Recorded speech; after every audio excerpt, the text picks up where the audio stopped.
I'm standing in Old Montreal, the old port overlooking Place Jacques-Cartier, named after the French explorer who landed here back in 1535. Back then, it was Iroquois territory, but then came the French settlers, and they stayed.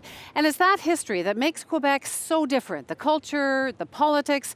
They've been here for almost 500 years in a sea of English speakers. So there's always been a big debate here about how to preserve Quebec's culture. And now Trudeau's blackface scandal is making that debate even hotter. Coming up, we'll look at how the media and the politicians are spinning all of this and how it's all influencing voters in a province where there's a lot of seats up for grabs. Canada's Prime Minister says he made a mistake. A major controversy in Canada. Justin Trudeau is asking for forgiveness. Trudeau's blackface scandal made headlines in Canada and around the world. Even the American comedy shows chimed in.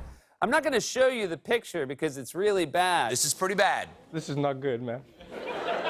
But in Quebec, the next morning, some of the biggest headlines were about Celine Dion and new elephants at the Grand Bisou. The fact that Justin Trudeau had posed in blackface at least 3 times was not seen as the big story of the day. And the Premier, François Legault, didn't want to talk about it. I think we have to talk about something else. We didn't have to go back to 2001 to find examples of blackface on mainstream Quebec television. Here's a white Quebec comedian in 2014 who painted his face to portray NHL All-Star P.K. Subban. It happened in 2013 too. And again that same year when millions watched it happen during a skit on a legendary Quebec New Year's Eve special. There was some blowback here, but mostly people just moved on because, of course, there is another big debate about racism happening here. Not about blackface, but about Quebec's new secularism law, Bill 21. It bans some government employees from wearing religious symbols in the workplace, like a hijab or a turban, even like the one worn by the NDP leader, Jagmeet Singh. The NDP, the Greens, the Conservatives, and Liberals, they've all come out against the law, but none of those parties have said that they'll intervene, at least not yet. Joining me now is the CBC's Jonathan Montpetit. So we've been seeing a very different reaction to blackface, even to the secularism bill, and outside of Quebec versus here. Why the difference? Well, I think one of the reasons is because multiculturalism here in Quebec is seen as kind of a foreign import. It's seen as something that's connected in the rest of Canada and possibly through the influence of the American. And I think in Quebec, what you have right now is a kind of an intellectual current, a conservative nationalism, republicanism, that sees society as kind of an organic unit, and it sees any kind of claims by identity politics as undermining that unity, undermining that collectivity. And so I think that's one of the reasons why we're seeing it play out a bit differently here. I'm wondering, does the role of the press have, we've seen how they've portrayed this, how diverse, we've seen criticism in the past that there's a lack of diversity. I mean, here's you and me talking. Is the lack of diversity in Quebec media an issue? I think it is an issue. I mean, I think you probably count on one hand the number of columnists in the province who are from visible minorities. I think the other issue, though, is also it's not just monochrome in terms of race, it's also monochrome in terms of intellectual diversity. It's the conservative nationalists who have the biggest platforms in Quebec, and it's their view of multiculturalism which is probably the most widespread in the province. So much to watch for there, but the leaders, there's a race on right now. I mean, has the blackface, has that hurt Justin Trudeau here? What's been the impact on him? So I don't think it's going to be as big an issue here in Quebec as it's going to be in the rest of Canada. And I think one of the reasons why is because the base of his support in Quebec is very different. His popularity here isn't really tied to his position on multiculturalism. It's much more a function of his position on the environment, health of the economy, and we should say the faltering sovereignty movement. You've covered this so much. It's been so great to talk to you. Thanks, Jonathan. Thanks for having me, Wendy. Jonathan Montpetit. So we're wondering, how is this influencing voters? Well, where better to look than Trudeau's own riding, Papineau riding. It's in a culturally diverse part of Montreal, and we asked people there what they thought. Est-ce que je peux te demander, qu'est-ce que tu en penses de Trudeau et le blackface? J'ai pas vraiment. Je trouve ça insignifiant. There is racism in the society, and I think we should talk about that more than somebody that decided to, make, a costume and he wasn't thinking. Je suis vraiment fatiguée, choquée de tout le tralala qu'on fait autour de cette histoire. You think people are exaggerating? Exaggerating, and they don't speak about the real things. Il s'est excusé spontanément. Alors pourquoi on doit les condamner? Qu'est-ce que vous pensez de sa position sur la loi 21, sur la laïcité? Il est contre. Il est contre, sauf qu'il Il n'agisse ne fait pas. rien du tout, ouais. Yeah, he's not doing much about it, doesn't like it.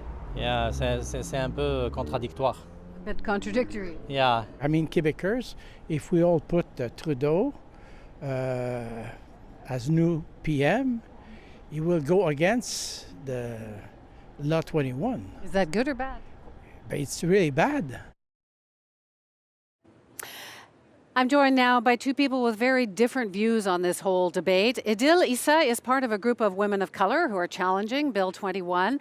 And Eric Duhem, hi Eric. Hello. He's a conservative pundit and a popular radio host in Quebec City, which is, Eric, I'm going to come to you in just a moment, Idil, but Quebec City often elects a lot of conservatives. Yes. There's a very strong conservative voice there. You get call-ins all the time. What are people saying to you about blackface? Well, the first surprising thing is that since Justin Trudeau is in politics, I've never seen my voters supporting him so badly on one single issue. It's very surprising. They think it's a costume. It's nothing hurtful. It's like Halloween. They don't even understand if there's a racist thing behind that. Nobody sees it. So they don't mind it. They think that it's fine. And also, we have to understand, you're in Quebec. I mean, we're linguistically, culturally, we don't have the same impact and the same influence from the U.S. And obviously, that came from the South. The history with slavery here does not exist. There's no. Everybody saw it as a costume. Even the black community, as you know, La Ligue des Noirs du Québec, Danny Laferrière, they all came out saying he shouldn't even apologize. Actually, what was shocking for us is that he had to apologize because he was wearing a costume. So it's a little bit of a different perspective. So what about on Bill 21? That's a debate, the secularism debate about Yeah. turbans and hijabs and so on in the public service. I mean, what have you been hearing on that, and in particular, Trudeau's stance on that issue, he's in trouble. He's been spending the first week before the blackface scandal happened, trying to say in English Canada that he's against Bill 21 and everybody should wear whatever they want. On the other hand, in Quebec here, he's been trying to make sure that he was not face to face against the Premier François Legault because the Quebec government does not want to see the federal government intervene. Well, we've even seen now the Premier saying, almost it's seen as big support of the Bloc Québécois, saying, back off, do not get involved, this is our issue. Absolutely, and that's going to go on for the campaign. Trudeau's going to have a hard time during the debates. He's going to be challenged on that, and his position has not been crystal clear. Is he yes or no going to challenge it? Is he yes or no going to support it directly? But isn't that on purpose? Isn't that maybe, what but you it's do going in an election campaign? But he could lose 10, 20, 25 seats if he goes against the Quebec government. The Quebec government is very popular right now. Close to 80% of francophones are supporting Bill 21 and religious neutrality. If he goes against that during the election campaign, it could be as bad as the niqab was on Thomas Mulcair in the last federal election. And when that's they what went the from Liberals, having so many seats to so few. And that's what the Liberals are really concerned about right now in Quebec. So everyone's being careful? I mean, who's got the advantage at the moment, do you think, on these issues? Well, of course, I think there's nobody that came out very strongly, and the campaign is still very young, but the Liberals are in top, and when you're in top in the polls, you're always the one to beat, and they can only go down from where they are right now, and that's why I think they're at the disadvantage also, because the gap was way too big, and it's not normal to see the Liberals so strong in Quebec. If you get out of the island of Montreal, you see that they're very weak, and actually everybody was thinking they could, have their majority here in Quebec. They could also lose badly here in Quebec. It's not impossible that they get whipped out outside of Montreal. So, Idil, I want to talk to you about the leadership campaign or the election campaign in just a moment. But first, back to the idea of, I mean, you've been fighting against Bill 21. You saw the reaction this past week about the Trudeau blackface scandal, or the lack of coverage, perhaps. What did you think watching it? Well, Hannah Arendt talks about the banality of evil. I think this is a very important issue when a segment of the population is no longer allowed to have a certain type of position or a certain job in society. I mean, we talked about that during the 1960s, during the Civil Rights Movement. I never thought I'd see the day when that would happen in Canada. So I think, and also I'd like to counter, I think there is a deep history of blackface in Quebec. Calix Lavallée, who wrote "Oh Canada," was part of a minstrel troupe. Really? And he performed in blackface. So there's a deep history of both slavery and blackface here in Quebec. So it is part of this heritage as well. It's something we have to grapple with in this province. But you heard Eric say that a lot of his callers are saying that this is about nationalism. I mean, that Quebecers feel that they are the underdogs, that their culture needs protecting, and that it's not racism. Mm-hmm. Those two things don't have to be mutually exclusive. Quebec has an issue with the rest of Canada in terms of self-determination, but that doesn't have to be mutually exclusive in terms of ensuring that Quebecers of color have full access to all of their rights. I think that it remains to be seen whether Canada's prince is going to become Canada's prodigal son. You mean Justin Trudeau? Justin Trudeau, absolutely. And I think it's an opportunity for anyone attempting to become the next leader of Canada. I think taking a stand on this issue will show that they merit the position. Well, what do you think, though, of Eric's callers basically saying that they're not racist? Right. Well, when you're talking about fundamental rights, charter rights, it doesn't matter if it's popular or not. Leaders have to vote and take action to protect the rights of all people in a society, including minorities. So the popularity of our charter rights is frankly unimportant. What do you think? We've seen all of the leaders basically come here, and I mean, Maxime Bernier, he's not got a huge support in the polls, but the others, they've kind of, someone's compared it to almost like doing the splits, that they're trying so hard to please all sides of society here in Quebec and not alienate people who might be listening outside of the province.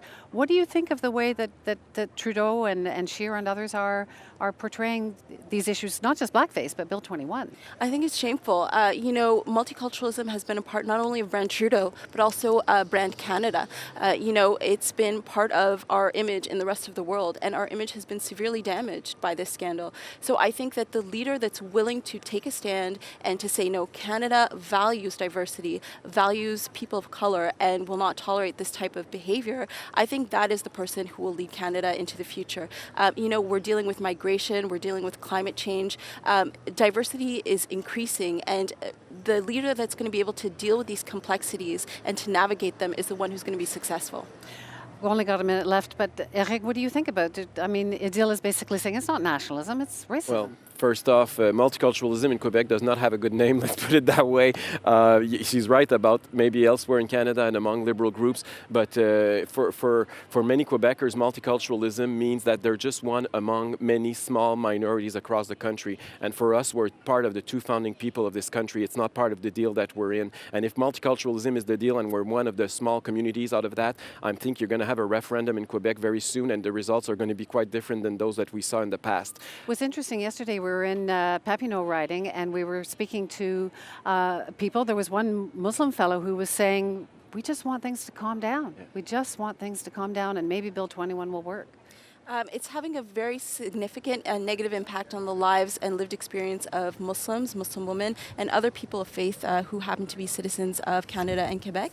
And I think, it's a shame. I think a lot of this discourse is causing not only verbal abuse, but also physical abuse. People are dealing with And this isn't an issue that's specific to Quebec. I mean, there's a lot of support for Bill 21 outside, or something like that, outside of Quebec as well. We had Canadians going to the Charlottesville rally. So this is a countrywide issue. It's not only... The comparison I is want not to let you quite back good. in. There's probably a big debate to be had here, but we are out of time. Thank you both so much.